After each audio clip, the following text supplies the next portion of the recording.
On this episode, we will be discussing over-the-counter hearing aids and what that means for you.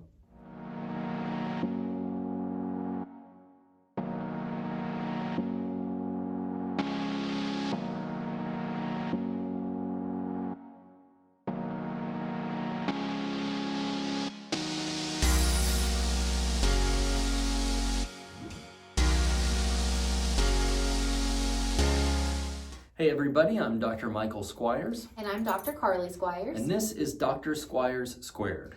This is a channel where we have candid and casual conversations about anything and everything audiology. And if you don't know what we're talking about, make sure to like and subscribe to the channel. Stick around because we're going to tell you everything we know about it. A few years ago, there was some legislation passed that was the Over-the-Counter Hearing Aid Act of 2017.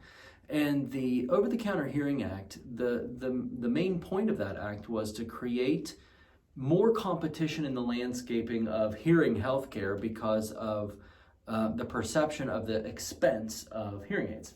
Right, and so you've probably had this discussion with someone or read it, or maybe this has happened to you, where hearing aids seem to be a costly health device that oftentimes falls into the lap of the consumer because there's a lack of insurance coverage. Yeah. And so a lot of times it is out of pocket. And so this legislation, or all this buzz around over-the-counter hearing aids, is to create more access to that and a price point that's much easier to afford. Right, and that's the main point of the bill. I mean, Correct. There's a lot of good things that came out of the bill in the sense that it allows the consumer a little bit more freedom to make some decisions, decisions that may be more affordable but more accessible to them as well. We're going to find over-the-counter hearing aids in things like drugstores and Walmart and things like that. There are some rural areas that maybe have a Walmart that don't have an audiology clinic or an ear, nose, and throat clinic for some places. So there is going to be an improvement in the accessibility, which is a great thing. I mean, that's one thing that we struggle with in audiology, is getting that word out there about how important it is to treat hearing healthcare. But the bill is also going to come with a few negatives, I feel, as well. Right, and so part of that is that a lot of these companies are kind of marketing, I guess, to the consumer that it will treat mild hearing loss, or mild to moderate, I think is actually what it says. But mild to moderate hearing loss without a diagnosis of that. Until you've had a hearing test, you don't know what your hearing level is, or if the over-the-counter hearing aids will actually help your hearing loss. For that matter, you don't know what any hearing device would do, or what one would be most appropriate for that hearing loss. And so it is a little scary on the provider end that we're going to see some missed medical issues and missed levels of hearing loss that may not benefit from those types of devices. Yeah, I mean, throughout the week we see dozens of people with mild to moderate hearing losses, and not a single one of them has the same complaint, struggle, communication difficulty, or the same type and configuration of hearing loss.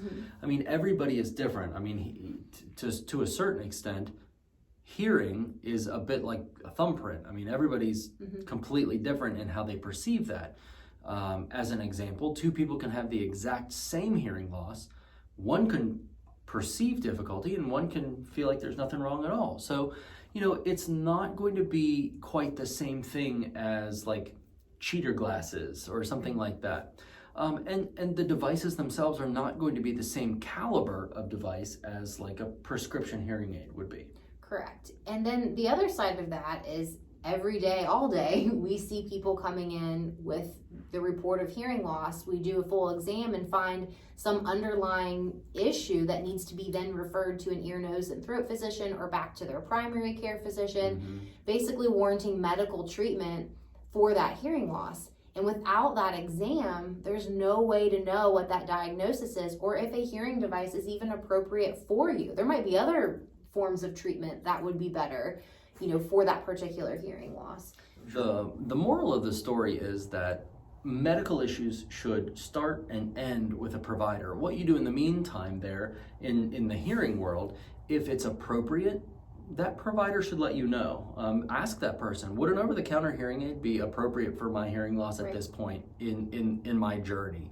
A good provider will say, we're always going to recommend prescription hearing aids. But yes, that would be an okay stepping stone until you get to the point where that might be more available or more appropriate for you. Right, and we can even say, well, if you're curious about that, technically, yes, you would be a candidate for this particular device.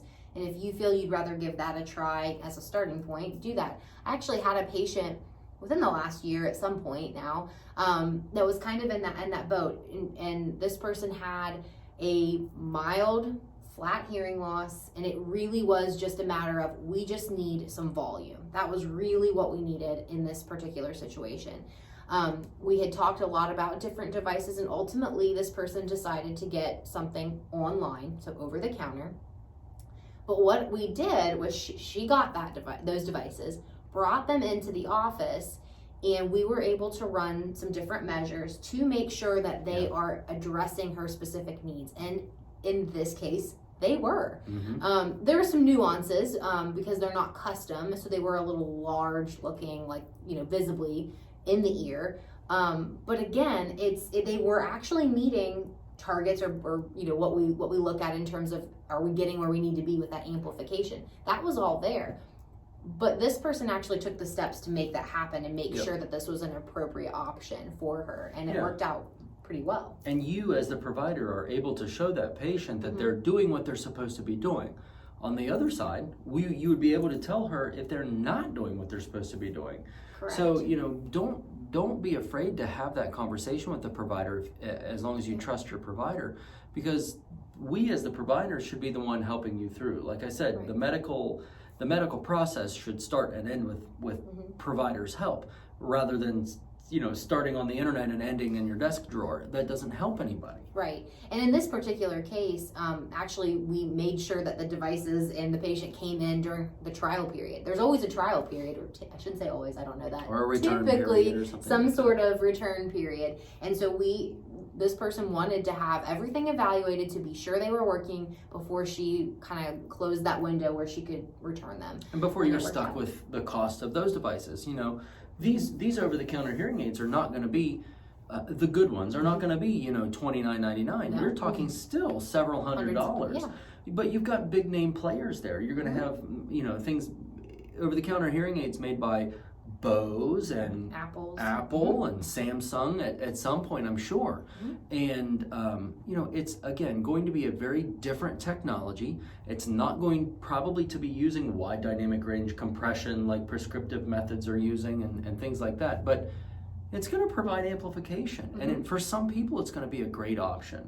Right. And so I think really just taking a look with your provider at the differences, because we can all break that down and say, these devices are going to be capable of this, this, and this, and it looks like it's at this price point. Well, this over here is going to give you these options. It's at this different, ticket price, or, you can go through that with your provider and make an informed decision, at least with what you're doing, with something that's comfortable. And again, it could be a stepping stone. It could be very well be, well, I'm going to use these for a few years, and then when I'm ready, I'm going to move on to this, or whatever the case may be. But there are plenty of good options out there too. Yep, some good options. So, all right, so the moral of the story is, over-the-counter hearing aids, they've been around for a while now. They're just going to be more accessible to us, probably in our local markets rather than only online. So there's going to be some good options out there, and there are probably going to be some not so good options, but also make sure that you feel comfortable talking with your provider about those options and finding out what's going to be best for you. So the moral of our story today is, make sure you talk with your provider. Start with your primary care physician, ask them who they'd recommend, and get over to their recommended hearing provider so that you can assess what is best for you, and we will walk you through that every step of the way. If you like what you heard and what you saw today, hey, just let us know. Leave us a comment or shoot us a direct message. You can always give us a call at the office, 304-428-2403, or shoot us an email at info@hearwv.com. Please remember to like and subscribe to the channel, and if you need anything else, call Carly's personal cell phone. Don't do that. Until next time. Thanks.